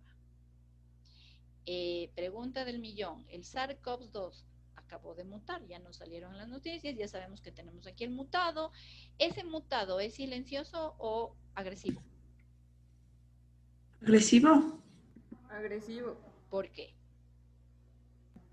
Porque antes, por decir, la primera cepa no afectaba tanto a los niños y en esta última cepa ya se ha visto mucho más casos de niños y muertes, entonces ya es más agresivo. No es más agresiva.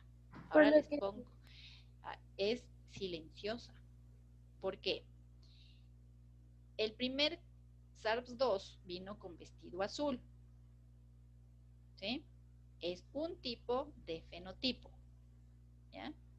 Luego recibió la mutación y ahora es un SARS-CoV-2 con vestido azul claro, el otro era azul oscuro. ¿Cuántos fenotipos tengo circulando? 2, el del vestido azul claro y el vestido azul oscuro. ¿Pero son más agresivos? No, porque siguen siendo, lo que son es diferentes fenotípicamente, pero en capacidad de virulencia son iguales, por lo tanto su mutación es silenciosa. ¿Qué es lo que pasa? Que ahora se transmite más, ¿es por qué? Porque antes estaba en circulación solo un bicho de vestido azul, ahora está otro bicho de vestido azul claro, entonces ¿cuántas variantes están circulando? 2 fenotípicamente diferentes, pero a nivel de virulencia son iguales. Entonces, si tengo 2 afuera paseándose, ya no son 2, ¿sí? Ya son 2 tipos diferentes y por lo tanto se va a diseminar más rápido. Antes era uno nomás, ¿sí?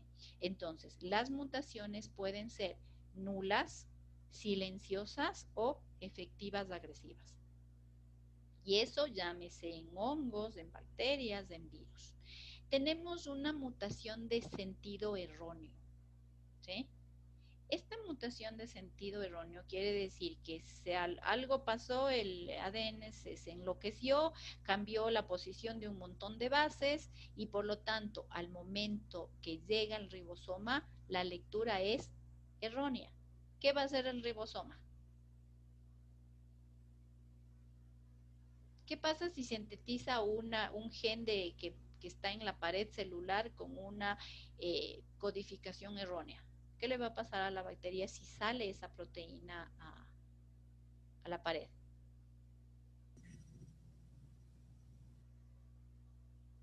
A ver, chicos, vamos pensando.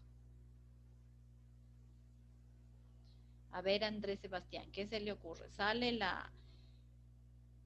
ya recibe, ya mutó el cromosoma, ya mutó el gen dentro del cromosoma de la pared celular y resulta que llega al ribosoma y tiene una lectura totalmente errónea porque ninguno de los aminoácidos están en el lugar que deben estar. ¿Qué va a hacer el ribosoma? Y el ribosoma sabe que si fabrica esa proteína no tiene la misma función que la proteína original. No va a hacer nada. No le va a replicar, no le va a sintetizar, porque todos los cuerpos vivos tienen comandos y eso le permite conservar las especies. Si el ribosoma fabrica la nueva proteína y esa proteína está mal estructurada, la bacteria va a estallar. ¿Por qué? Porque la permeabilidad de su pared no va a ser buena. Entonces es como suicidarse ahí un rato, ¿sí? Si producen lo mismo, entonces el ribosoma reconoce las lecturas, ¿sí? Y el ribosoma simplemente suprime la síntesis de proteínas y les encierra a estas mutaciones de sentido erróneo y las eliminan, ¿sí? Porque sería fabricar algo que yo sé que no me va a servir porque igual me va a dañar después. Entonces esas son mutaciones en sentido erróneo. En ese caso totalmente se autoelimina el microorganismo, ¿sí? Porque no puede transferir materiales de sentido erróneo. Pero sí puede transmitirse, sí se pueden quedar en el cromosoma mutaciones nulas, mutaciones silenciosas y mutaciones efectivas. Las bacterias y los virus son tan inteligentes y son vagos. Yo siempre les digo que son vagos. No van a cargar ningún gen adicional que no les sirva, ¿sí? Porque eso es mayor peso del microorganismo. Por lo tanto, si reciben genes que no les van a ayudar en nada a la especie, al cabo de 2 o 3 replicaciones los van a eliminar a estos genes extras, ¿sí? O fracciones nulas o bases en sentido erróneo, ¿sí? Ahora sí, por último, ¿cómo las va a eliminar o cómo se transfieren estos materiales genéticos, ¿sí? Ok. Entonces, como las bacterias, las células tienen proceso de apoptosis, liberan cadenas de proteínas en el citoplasma, ¿sí? Ok. La bacteria como tal, los microorganismos, tienen 3 sistemas de transferencia de material nuclear, de genes, de cadenas de aminoácidos o proteínas, ¿sí? La primera estudiada son los bacteriófagos. ¿Qué eran los bacteriófagos? ¿Quién se acuerda que era un bacteriófago? Virus que infectan a bacterias. Ya, no es Eran tanto virus. que las infecte, ¿sí? Se juntan a su membrana celular e inyectan su contenido de ADN o ARN, ¿sí? Porque los bacteriófagos y los virus tienen ADN o ARN, ¿sí? Generalmente funcionan los bacteriófagos de más de ADN que ARN. La transferencia de material genómico jamás es de cadena bicatenaria. Es muy pesado. Por lo tanto, cuando se abre el ADN y forma cadena monocatenaria, son las cadenas de ADN monocatenario las que ingresan en las bacterias o en los microorganismos, ¿sí? Entonces, ok, viene el bacteriófago, se para ahí, inyecta el material de ADN monocatenario, este se une al cromosoma principal, ¿sí? Y se replica ahí y ya adquiere. Este material podría volver a salir para luego volver a unirse a un bacteriófago. 2. Se unen microorganismos de la misma especie o de especies diferentes y por medio del pili sexual se transfieren el material cromosómico. No el cromosómico original, sino las fracciones de ADN o ARN contenidas en plásmidos. ¿Qué es un plásmido? Una fracción de ADN circular que está dentro de la bacteria, pero puede expresarse como, no, solo quiero ver que veamos una cosa, esta, ¿sí? Fuera del ADN lineal o circular, voy a tener pequeños fragmentos de ADN sueltos de manera monocatenaria o ARN. Estos son conocidos como plásmidos, ¿sí? Están ahí en un momento determinado, pueden unirse al cromosoma y replicarse, en otros momentos se quedan ahí sin hacer nada, ¿sí? Entonces, ok. Listo. Entonces, estos plásmidos se rompe la forma circular y pasan por medio del pili sexual a la otra bacteria. Otra bacteria de su mismo género, se me ocurre Escherichia coli versus Escherichia coli, pero también de géneros diferentes. Viene una pseudomona, se junta a Escherichia coli y le transfiere su plásmido, ¿sí? Mediante este fenómeno se transfieren la mayoría de resistencias a antimicrobianos y la mayoría de genes que incrementan virulencia en el microorganismo, ¿sí? Y por último, hay una tercera parte.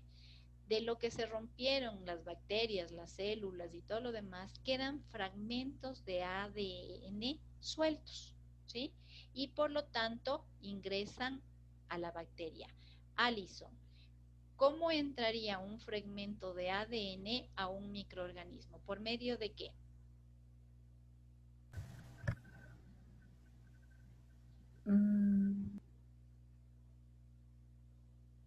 ¿A cuál de las dos, Alison? Alison Michelle. Entraría por medio de... ¿Cómo va a entrar a la célula? ¿Qué puerta va a utilizar? ¿Cómo va a pasar?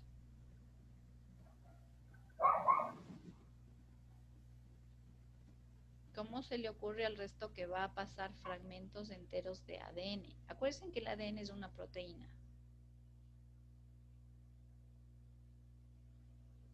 ¿Qué había en la membrana celular?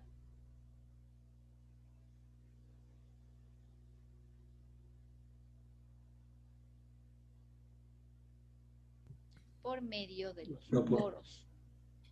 La permeabilidad de la bacteria va a depender. La permeabilidad no le sirve mucho. En las membranas, especialmente de las gram negativas, hay porinas, porque el ADN es una proteína grande, ¿sí? Entonces tiene que utilizar la puerta del garaje, no puede entrar por la puerta pequeña, tiene que utilizar una puerta de garaje, ¿sí? Entonces tenemos estos poros conocidas como porinas que están especialmente en los gram negativos y van a ingresar estos fragmentos de ADN y se van a integrar al cromosoma principal, ¿sí? Reciben las bacterias de estas fracciones de ADN o sea por bacteriófago, sea por plásmido por medio del pili sexual o sea por porina, se van a integrar al cromosoma principal, se van a replicar. Si en 2 a 3 replicaciones la bacteria encuentra que no tiene utilidad, esa fracción simplemente la va a volver a sacar, ¿sí? Para preservar su especie. Pero si ve que le da más características virulentas que le permiten resistir más al medio externo, se van a quedar con estos fragmentos o con estos genes, ¿ok? Entonces, la transferencia de fragmentos de ADN por medio de las porinas van a producir una transformación del ADN, ¿sí? El sistema de que pase el plásmido por medio del pili se conoce como conjugación y por último la que recibe a través del bacteriófago se conoce como transducción. ¿Por qué? Porque este fragmento que ingresa necesita replicarse, por lo tanto obligatoriamente necesita hacer su proceso de transducción para poder emitir el elemento final. En la otra se transjuga desde un elemento a otro y puede replicarse como no o hacerse circular otra vez y quedarse en reposo, ¿sí? Y los fragmentos de ADN ingresan y se llama transformación porque ingresan, se replican y la mayoría se suele quedar ahí porque justamente es el que produce estas mutaciones silenciosas, ¿sí? ¿Preguntas de los mecanismos de transferencia de material genético? Esto es muy básico porque luego entendemos mejor los mecanismos de resistencia bacteriana y los mecanismos de virulencia bacteriana. ¿No hay preguntas? Ok. Existen fragmentos pequeñitos de ADN que se conocen como transposones. Estos transposones también van, y le puse así porque saltan de una especie al otro, simplemente saltan, se replican, se vuelven a salir y saltan a otra especie, a otro virus, a otra célula, se conocen como transposones. Los transposones son más bien, sirven o son los principales actores en los virus de tipo oncogénico, ¿sí? Los virus de tipo oncogénico como el virus del papilomavirus tiene transposones, inyecta los transposones a la célula epitelial y esta célula epitelial lo integra a su gen y se produce el desarrollo de células oncogénicas, ¿sí? La mayoría de transposones son de tipo oncogénico, mientras que los plásmidos son más bien de tipo de resistencia a microorganismos y incremento de virulencia, ¿sí? ¿Preguntas hasta ahí? ¿Estamos claros? Ok, si no están tan claros, eso está en el capítulo que estaban revisando de estructura, ¿sí?, celular. Las diapositivas, como ahora ya terminamos la clase, les voy a subir en archivo PDF, ¿sí? Eso no significa que para el día del examen solo tengan que revisar las diapositivas. En cada aula está colocado qué capítulos están contenidos en el resumen, ¿sí? Y se entiende que esos capítulos son los que deben estudiar para el examen. Entonces no me preguntarán el día anterior al examen ¿y qué capítulos nos va a tomar? ¿Y qué temas nos va a tomar? Porque en cada clase está descrito, ¿sí?, el capítulo, ¿sí? ¿Esto qué hace? Que cuando ustedes lean, como ya revisamos algunos conceptos y algunas cosas, la lectura sea más digerible, ¿sí? La de inmunología se hizo más digerible, ¿por qué? Porque ya tenían un conocimiento previo de inmunología, porque si no hubieran revisado inmunología, la lectura de estos capítulos hubiera sido mucho más compleja, ¿sí? Entonces ahora que ya recibieron la clase, vamos a revisar el capítulo y ahora se nos va a hacer un poco más fácil el entender los conceptos que están descritos en el texto, ¿sí? Pero no se les ocurra solamente para el examen revisar las diapositivas, porque donde esté contenido que no estaba en las diapositivas no miran a decir, pero es que eso no estaba en su diapositiva, ¿sí?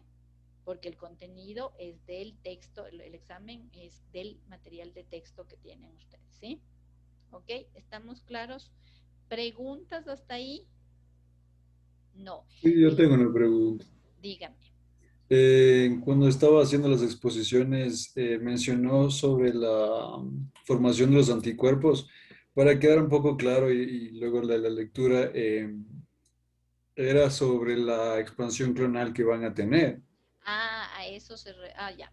La expansión clonal justo es en base a lo que les decía. Si le presentan solo un epítope, una porción chiquitita del microorganismo, va a ser una expansión monoclonal, es decir, de lo mismo y lo mismo, ¿sí?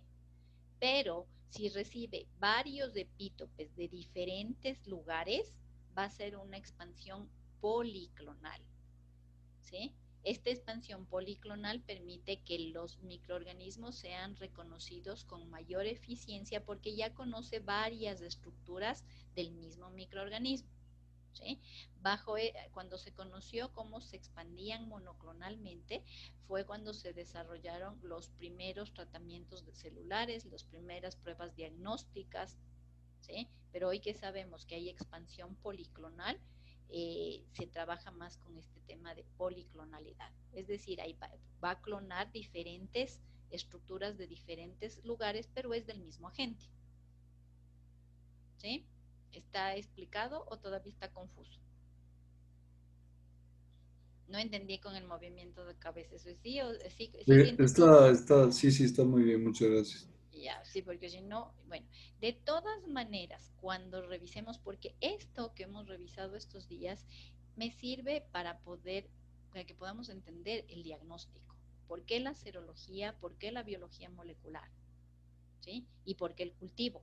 Porque ahora ya entendemos que en el cultivo tenemos que estudiar metabolismo y crecimiento, en la genética, en las pruebas de detección molecular vamos a tener que buscar genes o material cromosómico, y en las pruebas de antígeno anticuerpo vamos a tener que buscar anticuerpos o antígenos, porque hay elementos que no se pueden cultivar y tampoco se pueden hacer biología molecular, ¿sí? Pero ahí vamos a entender muchas. Cuando entremos al diagnóstico por serología, ahí vamos a volver a revisar policlonalidad y monoclonal, ¿sí?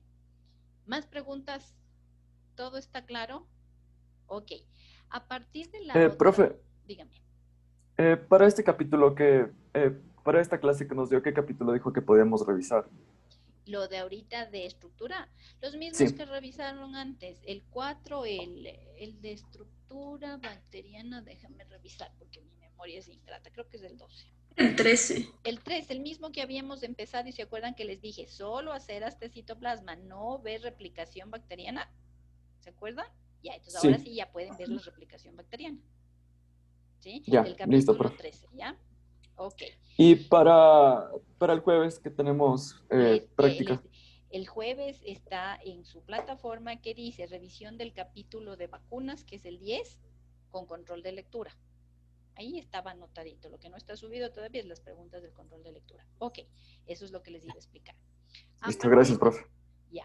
A partir de esta clase, las evaluaciones, controles de lectura, llenar cosas van a ser al final de la clase, ¿sí? Porque se entiende que ustedes vienen leyendo, se entiende que yo les explico y trato de sacar esos nuditos que a veces no entienden, ¿sí? Y tratamos de explicarlos. Por lo tanto, las evaluaciones, control de lectura o lección va a ser al final de la clase, ¿sí?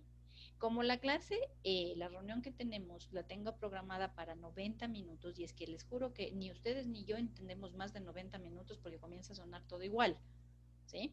Entonces, y aparte de eso, como tiene que convertirse la clase, se me estaban bloqueando porque estaba convirtiendo la clase anterior y ya entraba con la siguiente conversión y no, el sistema se me bloqueó, incluso dos clases no les voy a poder subir porque no hubo forma de convertirles y se perdieron en el limbo, ¿sí?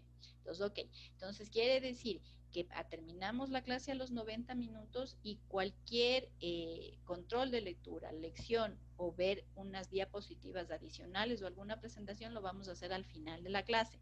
No es que terminamos conmigo y ya me voy a la casa, no, tenemos que terminar, pero eso va a ser terminado con una actividad que esté anclada y les diga pasen, ahora sí terminamos, pasen al control de lectura y resuelvan, ¿sí? Ya no va a ser al principio de la clase, ¿ok? Y se entiende que a veces cuando uno también lee algo, uno les ve hiperactivos en la clase y terminamos con el control de lectura y a veces se retroalimenta un poco lo que no entendieron. Entonces a veces les va mejor en el control de lectura al final de la clase que al principio de la clase. ¿Sí? Ok, entonces nos vemos el día jueves, leen vacunas, tienen control de lectura de vacunas y el día jueves vamos a revisar diagnóstico molecular, diagnóstico serológico y la primera parte de control de infecciones.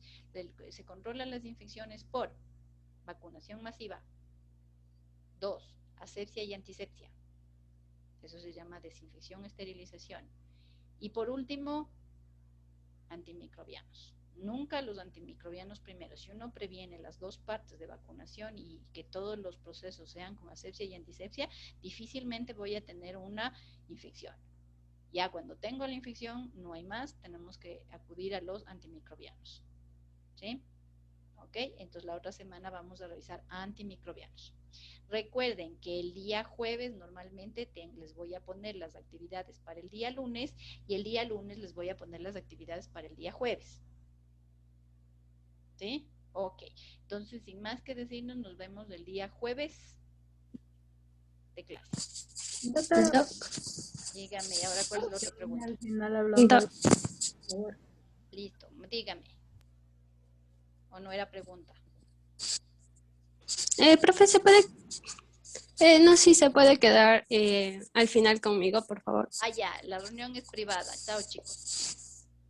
Y conmigo también. Con usted Gracias, también, profe. ya. Y conmigo también. Hola, profe. ¿Qué es todo? Hasta luego, Doc. Gracias. Chao, chicos. Luego. Listo. A ver, dígame, vamos en orden alfabético de los apellidos. Vamos, Milena, entonces primero. ¿Puede Doc, hablar entre todos o al final es muy, muy privado? No, solo quería preguntarle cuándo va a ser el parcial con usted, porque me parece haberle escuchado que usted decía que tomaba los parciales una semana antes. Antes de la semana, sí, pero como veo las cosas, no vamos a avanzar. Entonces se quedaría nomás para la semana del El 22. primer lunes, o sea, el lunes iniciando la semana dan mi examen y nos vemos el día jueves para tener clases. El día lunes dan los dos exámenes, o sea, en un solo examen dan tanto teoría como práctica. Ya. Gracias, Doc. Ya, ok. Siguiente, Kelly, ¿qué pasó? Doc, a mí se me fue la luz y tuve problemas con el internet. Por eso no pude, no sé. Bueno, yo les comento, Ujú. si a mí se me va la luz, ¿qué tengo que hacer? Conectarme desde el celular, porque el celular está Ajá. cargado, ¿sí? Sí. Entonces ahora ya aprendí que tengo que subir todas las presentaciones al Gmail, a la nube, porque ahí puedo descargarlas desde mi computadora, si se va la luz, no. Entonces Claro. va a haber medidas de contingencia que ustedes después de lo que me pueden decir es, sabe que se me fue la luz, ya me conecto desde mi celular y como no les cierro la puerta, o sea, cada uno, lo que sí no es bonito que entren y salgan de la clase a cada rato, ¿sí? Pero medidas tenemos que hacerlas, entonces siempre hay Sí, que tener profe. pensado la contingencia y la contingencia es del celular. Y no me digan que el celular no tiene cámara porque todos tienen cámara, ¿ok? Sí, ahorita estoy conectada aquí. Ok, ya. Entonces estamos, no hay problema. Ya, gracias, profe. Ya. A ver, Hermel, vamos. Ya le dejé un mensaje en el EVA, pero bueno. Ah, para que le responda personalmente. Ya, ok. Sí, pero... Ay, a ver. Kelly. ¿Me dejó un chat ahorita? ¿O cuál mensaje? Sí, un mensaje en el EVA, en el chat. Ah, en el chat, en los mensajes de la plataforma. Sí. Ah, ya, espérame, entonces leo ese y de ahí te contesto por la plataforma mismo, ¿ya? Ah, ya, Doc, muchas gracias. Ok, sí, porque si no nos vamos a demorar más. Listo, Alison, dígame. Alison. Doc, lo que pasa es que, ¿ya me escucha? ¿No? Sí, te escucho. Ya, lo que pasa es que igual yo le escribí a la plataforma y también le puse un comentario en la tarea porque cuando yo descargué el mapa mental para ya subirlo como PDF, cuando ya se descargó, la calidad estaba súper baja porque el mapa estaba muy grande. Entonces, en el PDF no se ve bien, pero en el comentario de la tarea le dejé el link. Ah, ya, O sea, entiendo. le subí eso y también le puse el link y también le mandé el link por mensaje porque Sí, ya me ha pasado eso en desesperé. otras ocasiones. No, Porque no, tranquilos, no entren en desesperación. Si ya me dejan un mensaje, yo lo leo y veo, a todos nos pasa, ya he pasado por eso. No, tranquila, no te preocupes. ¿Sí? Sí, ya, muchas gracias. como subiste la tarea a la hora que era, supongo que el link entró más luego, no lo sé, pero uno ya se da cuenta. Entonces Ajá. a veces veo en No, presencial, en el es que, PDF, veo el link, veo porque me mandan por diferentes lugares. Ya, como todavía no, lo que pasa es que sí, sí le subí a la hora a los dos, pero, ya me o sea, dijiste por la me calidad desesperé le y traté de pusiste. convertirle, de hacerle, Sí, pero ya me dijiste, ajá. la plataforma están dos. Entonces, Uno bueno, en ahí le subí la PDF. tarea y, Sí, es que eso ajá, entiendo. Uno está en PDF en la plataforma y y el link. aparte me dejaste el link para que lo suba a ver, por si acaso no vea bien. Ya, sí entendí. Muchas Ajá. gracias. Es que se ve súper borroso, le juro, y así se haga zoom, no se lee nada. No, sí, está bien, entiendo. Muchas gracias, doctora. Ya, ok. Un favor, no Ya me, está bien, muchas gracias. los Hasta luego. mensajes emergentes no me manden por la plataforma de Eva porque no entro a cada rato. ¿Sí? Si hay algo urgente, me Y, mandan y un chat a mi celular, pero si es algo elemental, urgente, que alguien se vaya a morir. Si no, cuando vea la tarea, ya veo los mensajes antes de empezar a ver las tareas, ¿ok? Ya, entonces me paso a la plataforma. ya, Entonces, ya, ok, muchas gracias, doctora. Alison, creo que pues, si se despide, ya se fue Enver. Ya se fue, ya me voy a la plataforma. A ver. Ok, ya, gracias. Sí, Ya, está bien. Ya, ya. ok, Hasta luego, doctora, gracias.